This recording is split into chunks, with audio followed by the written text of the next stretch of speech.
शं वरुणः शन्नो भवत्वर्यमा शन्न इन्द्रो बृहस्पतिः शन्नो विष्णुरुक्रमः ॐ शान्ति शान्ति शान्तिः।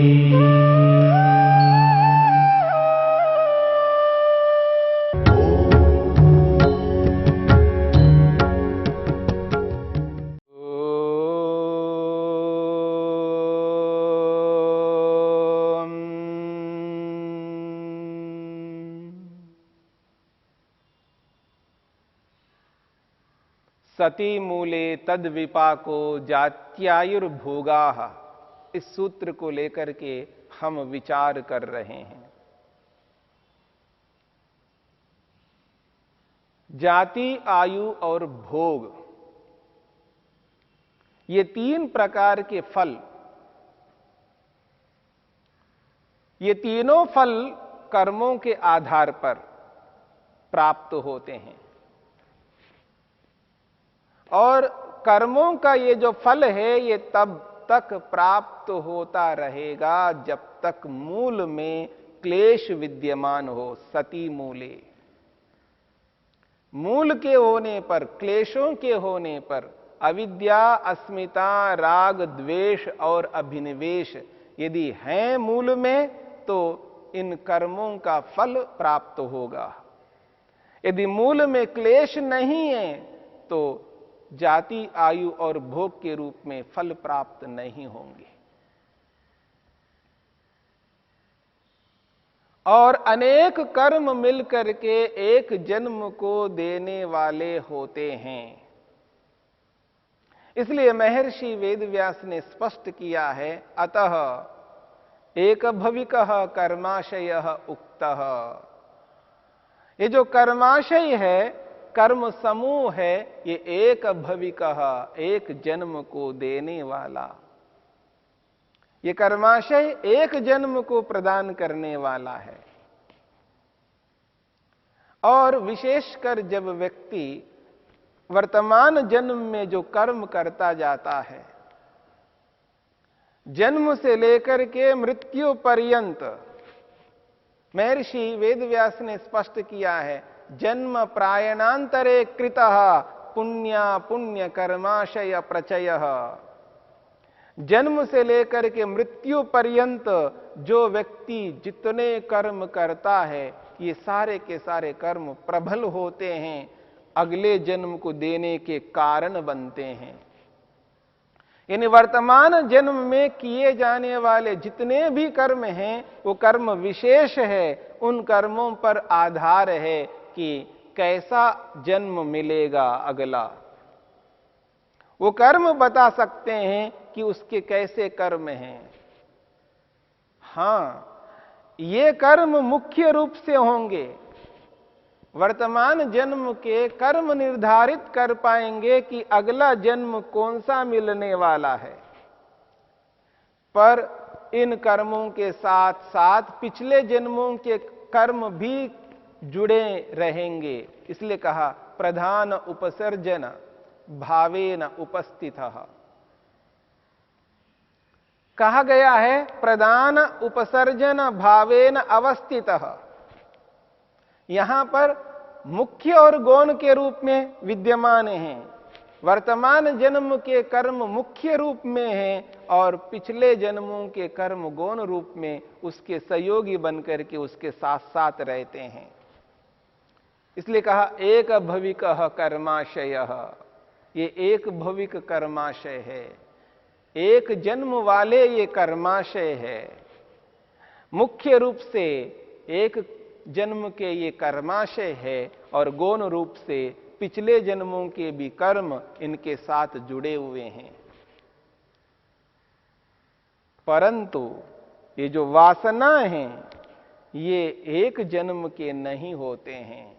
इस संदर्भ में महर्षि वेदव्यास क्या कहते हैं?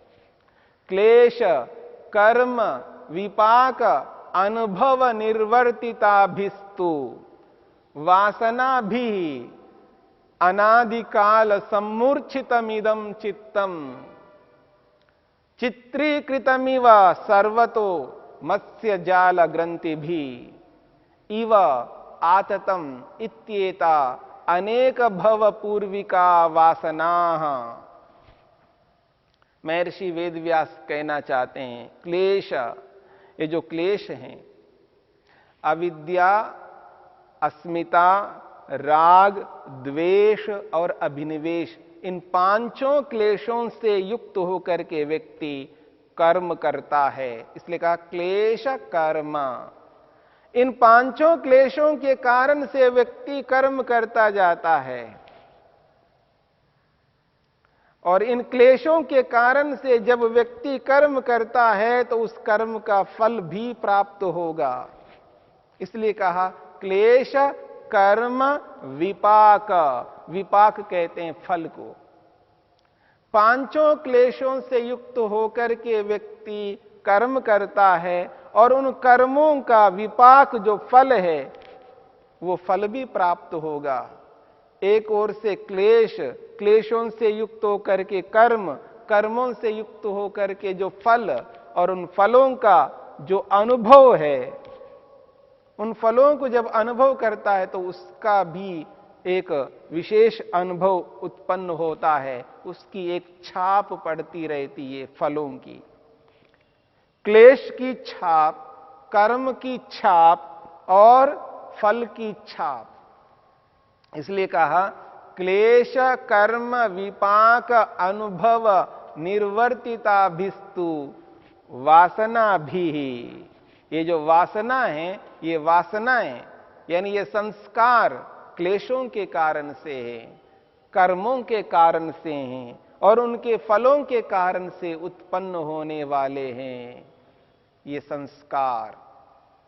और अनादिकाल सम्मूर्छिता, अनादिकाल सम्मूर्छितम इदम चित्तम। ये जो चित्त है यानी मन, ये मन इस मन के साथ में युक्त हैं। सम्मूर्छितम, मन के साथ युक्त हैं ये। कौन? ये संस्कार। कब से? अनादिकाल, प्रवाह से, अनादिकाल से युक्त हैं ये सारे के सारे संस्कार। चित्रीकृतमिव सर्वतो मत्स्य जाल ग्रंथि भी। वो कहते हैं ऐसे मन के साथ जुड़े हुए हैं जैसे रंग बिरंग अलग अलग चितकबरा, अलग अलग रंगों से युक्त कोई गाय है, गाय के ऊपर आप देखेंगे अलग अलग रंग है, चितकबरा कहते उसको। ऐसे ही मन के अंदर अलग अलग कर्म, मानो चितकबरा गाय के समान हमारे मन के अंदर अलग अलग प्रकार के ये कर्म जुड़े हुए हैं। उसके लिए उदाहरण दिया है मत्स्य जाल ग्रंथि भी। जैसे मछली को पकड़ने का जो जाल होता है, वो जाल में अलग अलग ग्रंथियां हैं और जब बड़े बड़े जाल बिछाते हैं, विशेषकर जब समुद्र में बिछाते हैं, इतने बड़े जाल होते हैं, जब उसको समुद्र से निकालना हो तो क्रेन से उसको खींचा जाता है, इतने बड़े बड़े जाल हैं। और जब उस जाल के अंदर कोई मछली आ जाए, अब उसको बाहर निकलना बहुत कठिन है, वो नहीं निकल सकती। ठीक इसी प्रकार मत्स्य जाल ग्रंथि भी इव आततम, ये मछली के जाल के ग्रंथि के समान ये सारे के सारे संस्कार ऐसे गुथे हुए हैं मन के अंदर, अब उनसे निकलना बहुत मुश्किल है, बहुत मुश्किल है। इतने सारे संस्कार और जन्म जन्मांतरों के संस्कार वो मन के अंदर विद्यमान हैं। व्यक्ति उन संस्कारों से प्रेरित होकर के कर्म करता है।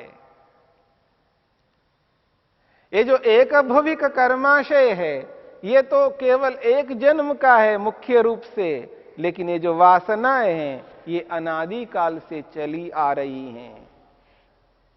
ये जो अंतर है, दोनों का अंतर देखिएगा।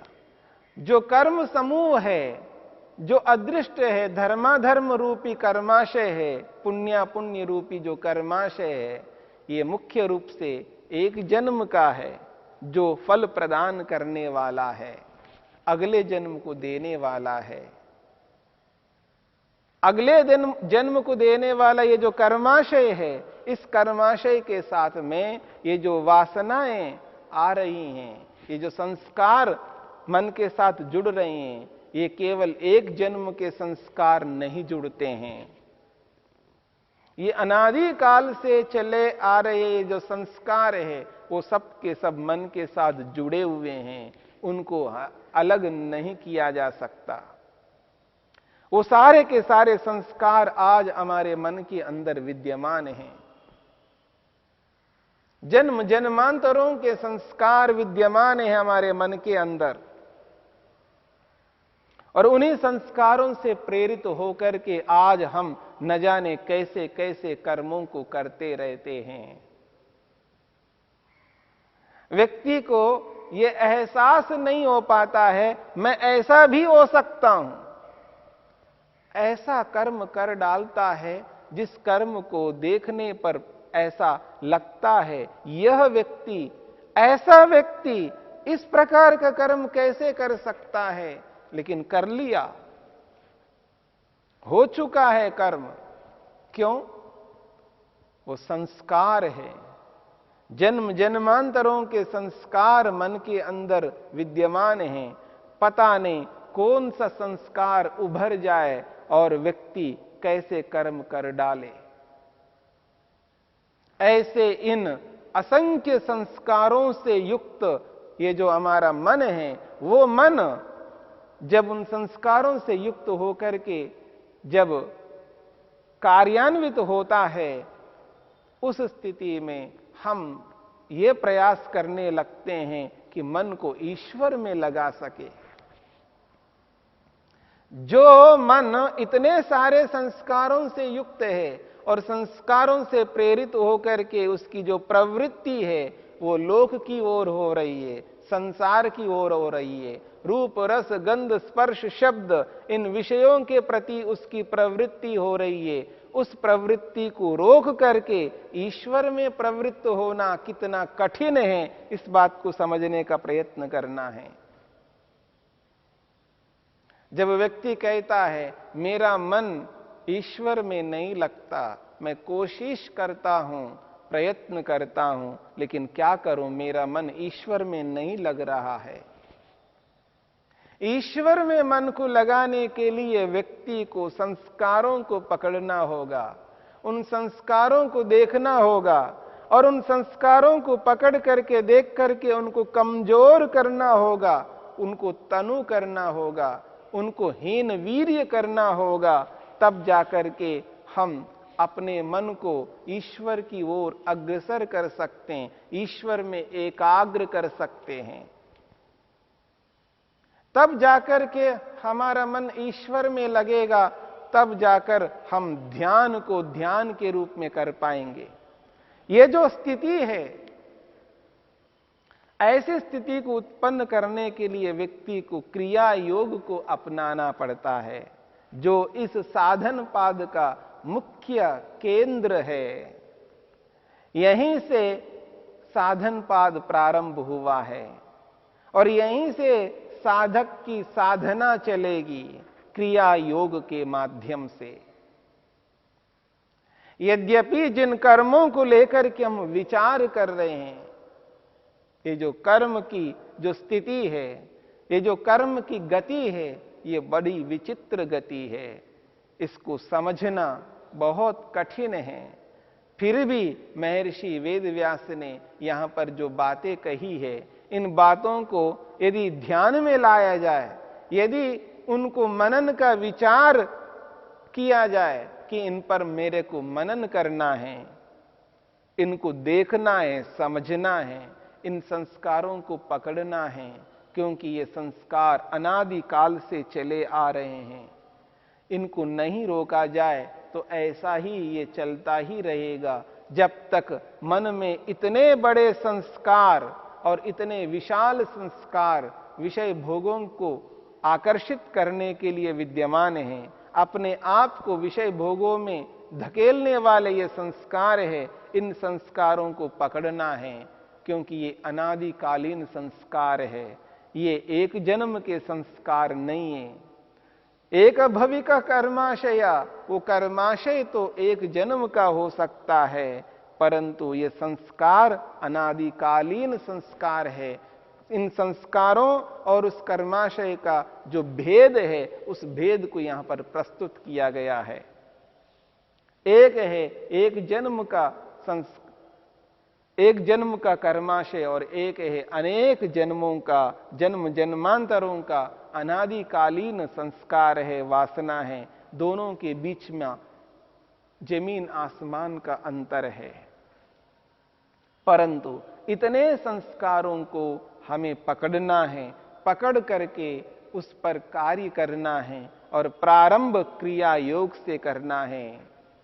तप, स्वाध्याय और ईश्वर प्रणिधान के माध्यम से इन वासनाओं को कमजोर करना है, और इतना कमजोर करना है जिससे व्यक्ति ये एहसास कर सके, ये अनुभव कर सके, हां अब ये संस्कार मुझे प्रभावित नहीं कर सकते, ये संस्कार मुझे प्रभावित नहीं कर सकते, क्योंकि मैंने उद्यम किया है, मेहनत किया है, पुरुषार्थ किया है और इनको कमजोर किया है, इनको इतना तनु कर दिया है। अब ये हीन वीर हुए हैं, अब ये सिर उठाने के काबिल नहीं हैं। परंतु कभी ना कभी तो सिर उठाएंगे, कभी ना कभी तो प्रवृत्त होंगे। उसके लिए मेरे को विवेक को उत्पन्न करना है, वैराग्य को उत्पन्न करना है, सत्व पुरुष अन्यता ख्याति को प्राप्त करना है। तब जाकर के मैं इन सोए हुए, कमजोर हुए इन संस्कारों को जला सकूं, भस्म कर सकूं, दग्ध बीज भाव कर सकूं। ऐसी स्थिति तक पहुंचना ही मनुष्य का एकमात्र लक्ष्य है। सती मूले तद विपाको जात्यायुर्भोगाः। ये अविद्यादि क्लेश यदि रहेंगे तो बस जाति, आयु और भोग के रूप में निरंतर कर्मों का फल हमें मिलता ही रहेगा, और ये फल रुकेगा नहीं जब तक ये मूल में क्लेश रहेंगे। यदि इन फलों को रोकना चाहते हैं, इन फलों को रोक करके मुक्ति में जाना चाहते हैं, मोक्ष को प्राप्त करना चाहते हैं, तो एक ही उपाय है, इन क्लेशों को समाप्त करना है, नष्ट करना है, मूल में क्लेश ना रहे। जब क्लेश ही नहीं रहेंगे तो फल प्राप्त नहीं होगा। यही बात इसका सार है। इस सूत्र का जो सार है वो यही है कि क्लेशों को एन केन प्रकारेण, जिस किसी भी रीति से हमें हटाना है। जब तक ये मूल में क्लेश रहेंगे तब तक फल मिलता ही रहेगा। इस फल को रोक करके ही हम मुक्ति में जा सकेंगे।